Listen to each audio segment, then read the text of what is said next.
যারা আসবেন তারা নিজস্ব ব্যবস্থাপনা নিয়ে আসবেন, নিজেরা থাকবেন, নিজেদের ব্যবস্থাপনায় খাওয়া আহার করবেন এবং সেভাবেই লোকজন চলে আসছে। প্রস্তুতি মারাত্মক রয়েছে এবং বড় বিষয় হচ্ছে মেয়েদের নিরাপত্তার কারণে আমরা সন্ধ্যার পর তাদেরকে বাড়ি ফিরে যেতে বলবো। আগামীকাল আবার আমাদের এই কর্মসূচিতে অংশগ্রহণ করবে। শুধু এই স্পটে নয়, আমাদের যে 11টি স্পট রয়েছে আমরা প্রত্যেকটা স্পটের খবর রাখছি। সেখানেও প্রচুর লোকের সমাগম ঘটছে এবং তাদের ওই প্রস্তুতি রয়েছে যে আগামী 48 ঘন্টা তারা তিস্তার পাড়ে অবস্থান করবে এবং তারা ওই গগনবুদেরই স্লোগান দিচ্ছে, জাগোবাহে তিস্তা।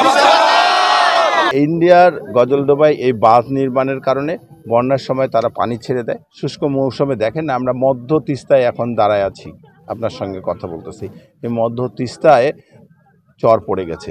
আমাদের পানি, ন্যায্য পানি না পাওয়াতে শুষ্ক মৌসুমে আবাদ কৃষি করতে পারে না সাধারণ মানুষ। অতএব আমরা আমাদের দাবি, প্রাণের দাবি যে মহাপরিকল্পনা বাস্তবায়ন হোক। মহাপরিকল্পনা বাস্তবায়ন হলে নদী খননের মাধ্যমে এখানে পানি ধরে রাখার ব্যবস্থা হবে। তিস্তা থেকে তিস্তার এরিয়ার আশেপাশে যে জায়গাগুলো আছে না কেন, সেখানে ঢল নেমেছে।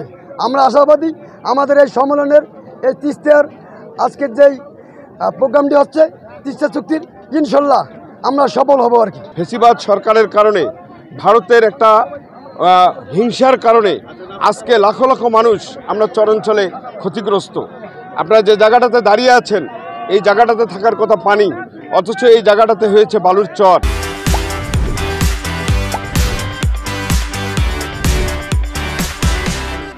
যার কারণে হাজার হাজার হেক্টর জমির আজকে কোনো ফসল হচ্ছে না।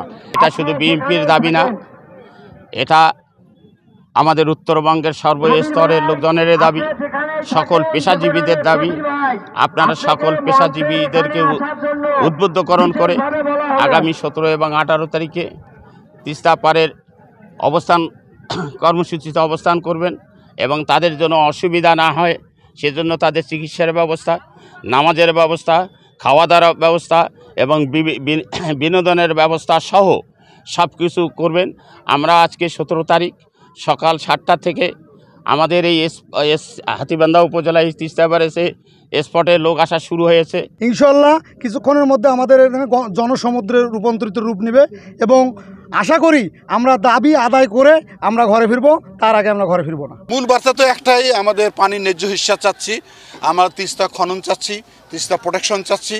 যেটা একটি পরিকল্পনা করা হয়েছিল, সেই পরিকল্পনার মাধ্যমে যেহেতু তিস্তা পাড়ের মানুষের জীবন জীবিকার পরিবর্তন আনার কথা ছিল, এখানে ইকোনমিক্যাল জোন করার কথা ছিল, এখানে পর্যটন করার কথা ছিল, এখানে হাউজিং করার কথা ছিল, সর্বশেষ এখানে স্যাটেলাইট শহর করার কথা ছিল।